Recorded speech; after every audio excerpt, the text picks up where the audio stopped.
And you only put 2 projects out this year, and obviously now you're having this motion in this moment, and I'm sure you've been working on this new project to put out. Yeah. What do you plan to like accomplish with that? What do you really want to do with that? I just want people to like understand that I can differentiate myself from a lot of people that's in the game right now. I tend to get a lot of comparisons and whatnot, and I feel like this is my way to prove it.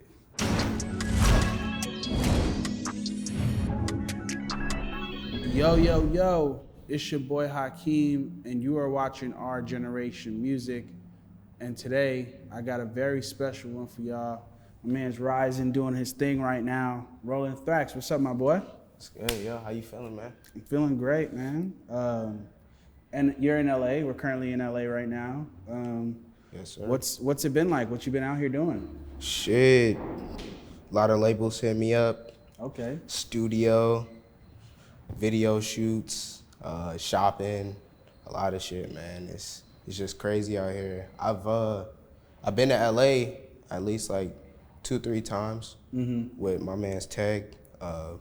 It's lit, real lit. That's fine. You said you've been in the studio and everything. Who you been getting in with? I'm sure you've been getting in with some dope producers and artists. Hell yeah. One of the producers are like Pipes, Cody. I've been working with Cody a lot. Yeah, shout out Internet Money guy. Shout out Cody. Yeah, he's really carrying the game right now, his beats. But let's see, Cape. I used to listen to a lot of his beats on YouTube and all that shit, but yeah. That's fire. We gotta, deep dive and take it back to the Rollin Thrax story, because this is your first time doing an interview or anything. You were born in the Bronx, and then you moved to Atlanta. At what age did you move to Atlanta and everything? And what was it like growing up in New York, if you even remember? New York life was crazy, man. In and out of shelters. Oh, wow. Always having to ride the metro. Shit, walking. The walking experience was crazy, but New York was lit too. They got a lot of good food. It's lively, buildings everywhere. You know how that go. Yeah. But I moved to Atlanta when I was around 10 with my moms and my little brother, and it's been, I think, 10 years that I've been living there now, and it's really been like a culture shock for me.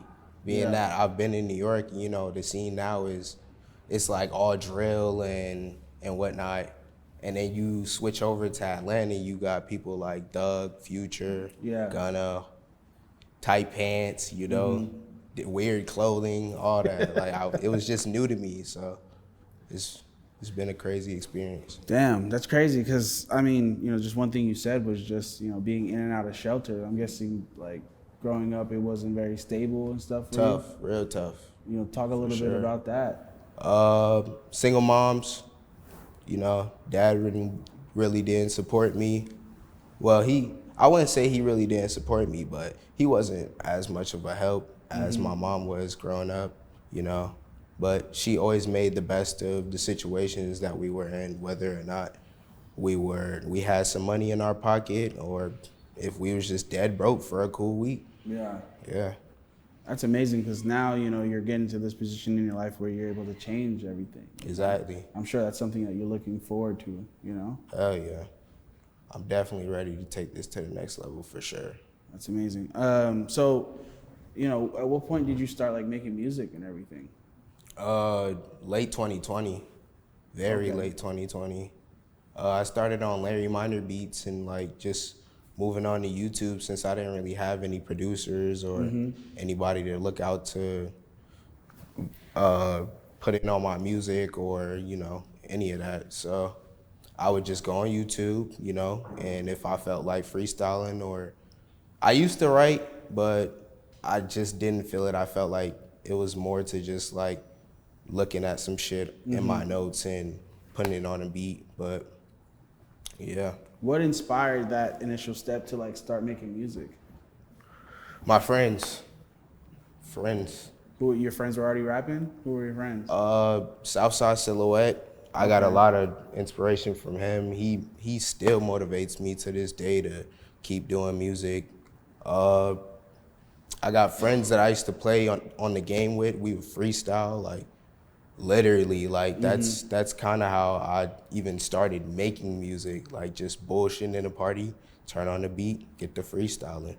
Was there any Detroit beats being put on those? Bro, there was a lot of hey, it was a lot of 2018 Summers Plug, Okay. Detroit beats, and motherfucking Pi'erre Bourne beats. You know those beats, bro. I feel like a good like drunk activity at a party is to just get drunk and put on some good Detroit beats and just say whatever the fuck comes to your mind. Man, we did that. We was in I got a story for that too. So Southside's uncle, it was like my first time drinking.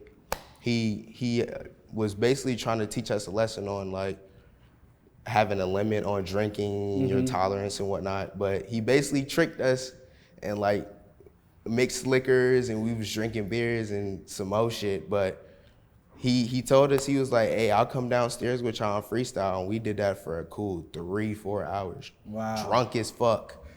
Damn. Stella Rose in the hand. I'm telling you, bruh. Damn, that niggas went crazy. Yeah. Niggas really was in the basement freestyling. If you caught that, you caught that. But anyway. So was there anything before rapping that you were doing that you were interested in, or it was just always like the casual video game kid shit? You know, were there any sports or anything? It was I played football, but it wasn't really, it was kind of temporary. I didn't feel like that was really the career that I wanted. But before that, I was mainly into like art, drawing. I would be like into fashion a lot. Like Ian Connor, Playboi Carti, seeing those people like that, like ASAP Rocky and how they put on for brands and like Helmut Lang and all that shit. Like a lot of archive stuff. Yeah. But I was really into mainly fashion and like housing, like real estate, landscaping, all that. I draw malls and it's emotional. Architect, like you was doing architectural shit. Yeah, literally. Damn, that's fire. I mean, I feel like that's gonna come in handy when you like, you can possibly like do your cover like to your project or some shit. Hell yeah.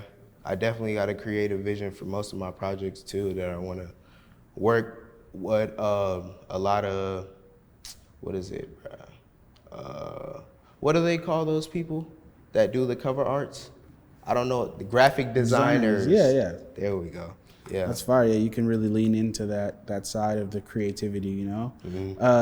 You know, you spoke briefly about your influence from Carti to Ian, you know, to Rocky earlier, but one of the things that stood out to me was you were very much influenced by Biggie, but also Deadmau5. Yeah. And I love Deadmau5. 4 times 4 equals 12 is one of my favorite albums. Yeah. By Deadmau5. Some of my favorite songs, Strobe, shit, like the list goes on. I mean, Sophie Needs a Ladder. It's crazy, bro. Deadmau5 is, you know, just extremely nostalgic and very important. Crazy. Talk a little bit about just like, you know, stumbling across that music and what you really like about it. Well, I used to watch a lot of YouTube, so, you know, around like 2014, 2012, dubstep was like a big thing back then. So like when I'd like watch tutorials or like I'd see like parkour videos or any of that, they always have dubstep in it.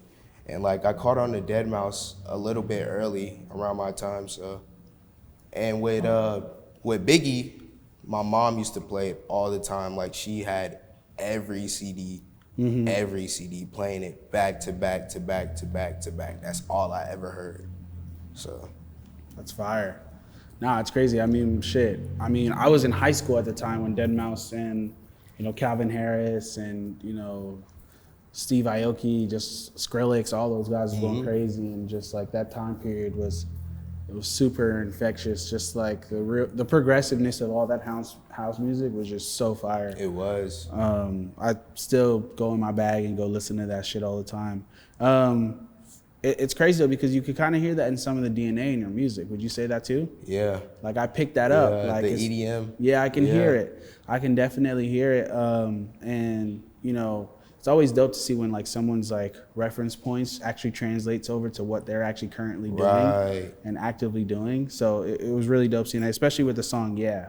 Like, you know, it has some tendencies of that in there. Was that like intentional? It really wasn't. I heard the beat, decided, hey, this shit's hard. Why not hop on it? Mm-hmm. But at first, I didn't really like the song. Like, I held it for at least like 3 to 4 months before I even dropped it. Mm-hmm. And 4 months prior to that, it blew up on TikTok. But yeah. That's crazy. With it blowing up on TikTok and everything, like what was like the first moment you realized like this shit was moving and like this shit is spreading now? Like, I woke up and got a call from Tana, and he sent me the link to the TikTok page that posted the song that went viral.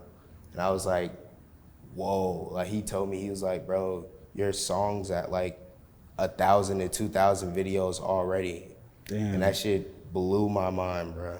Blew my mind. I didn't even expect it to blow up. Like, it was one of those songs that like I never thought would, but I still had a feeling it would. Yeah, I think it's fucking super dope. Yeah. The song's super hard. And you know, Tana obviously being on the remix and everything, I'm sure that was a really, you know, big moment for you because obviously where Tana's at, and that's gonna make the song go even more crazy. Right. But I do wanna like, you know, get to the like, how did you and Tana like relationship form and start and everything? He DM'd me a song dedicated to me. It's called Thrax Flow. Oh, okay. Yeah, and we just went on from there. I started talking to him.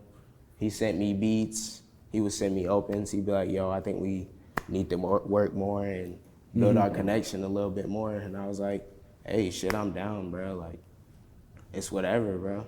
You feel me? I love Tana, man. And it's crazy because Tana was damn near like a year and a half ago was in your position right now. Like, exactly. You know, before a song blew up, like Antisocial Yeah. for him. And, you know, what kind of, did Tana ever, you know, I know he's the little homie, but has he ever given you any advice or anything? He'd tell me with the labels to always read and make sure that the people are genuine. He's a very genuine person. And Yeah. I feel like with what he's been through in the industry and how young he is, he's kind of adapting into, you know. Yeah. Yeah, no, I love Tana. I think Tana's super genuine. Giuseppe's super genuine person.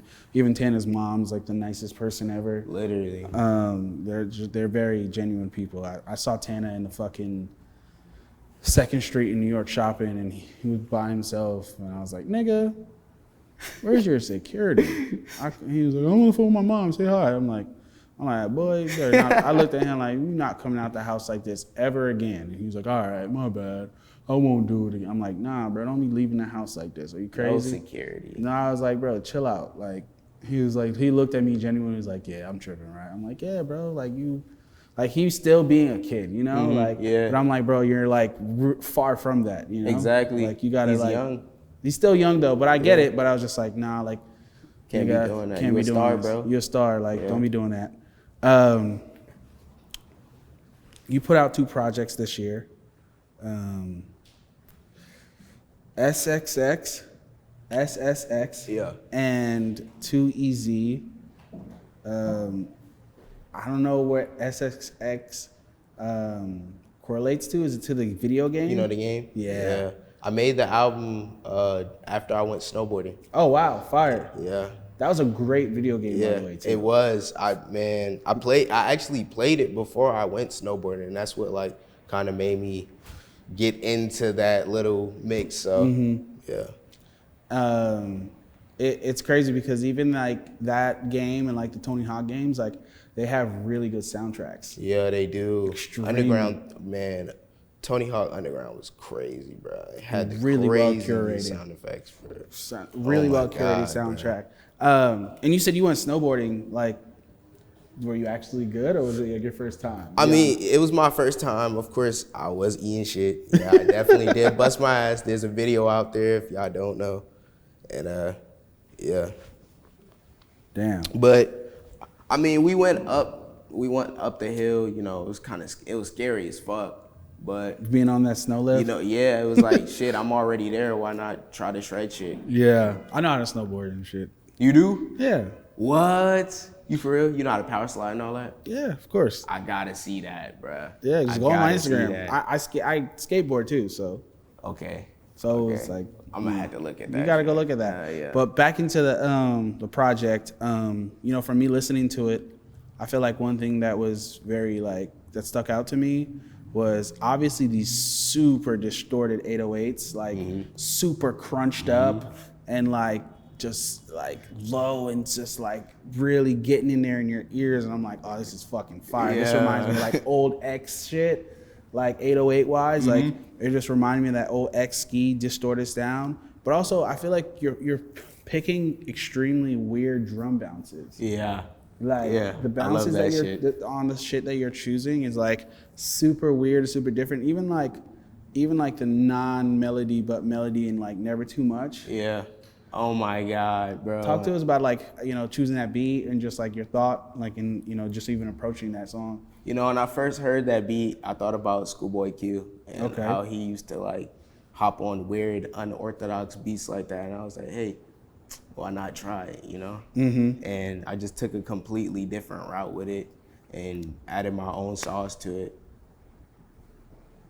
Yeah, and that shit it's super fire because it like I'm listening in the car and I was just like, damn, like nigga, like it was like 3 for 3. I'm like, yo, this nigga's picking some really good beats. Like, what are you usually looking for in a beat? I mean, I know besides the things that we kind of just basically discussed, but is there anything else that you look for in a beat? I kind of feel like if it's new to me, then I'll hop on it. Like with me, I really like experimenting with like whether it's a rock beat or like regular trap 808 plug.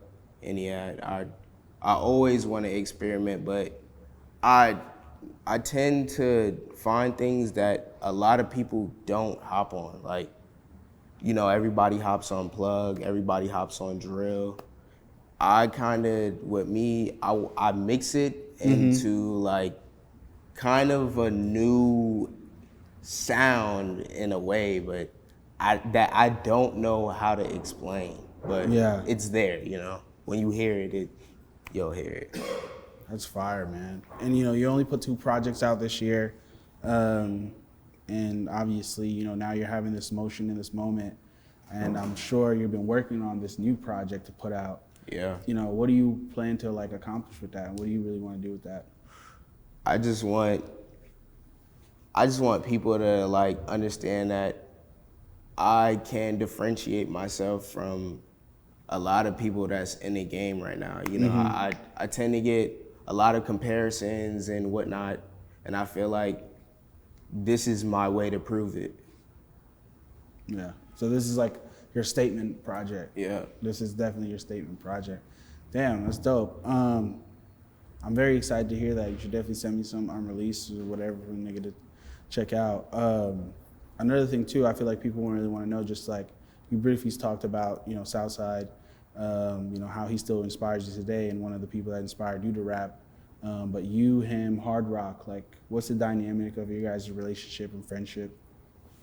Well, I used to talk to Hardrock, but you know, it's kind of been a little distant, being that he's busy. You know, I'm busy. We're all busy, but he's still there. Like the love is still there for Hardrock. I always love Hardrock. That's my boy. But I live with Southside. He's basically like a brother to me. I've been knowing him for like 4 or 5 years now. I kind of picked him up from a friend that I knew, and once we clicked, that's when like the connection was just there. That's fire. That's fire. And you know, I'm sure like, you know, eventually you guys are probably gonna like put maybe like a collab project or some shit out. Oh, you don't even know. We got shit in the works right now. Damn. Yeah. How many songs would you say like even like you and Tana have together? We haven't really been working because Tana's kind of been busy. He's in Miami right now. I'm in LA.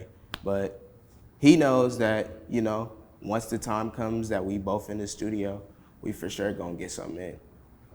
For sure. Fire. I'm excited to hear that, man. Miami's funny because Tana was like the youngest to ever perform at Rolling Loud, and I witnessed it. It's so crazy. Yeah, it was crazy. You know, fashion, you know, means a lot to you. Obviously, you just modeled for 19plus. You know, what was that like? It was just a regular day, you know. It wasn't even expected. Like he rushed the studio, but you know, we still got shit done. Had a good time.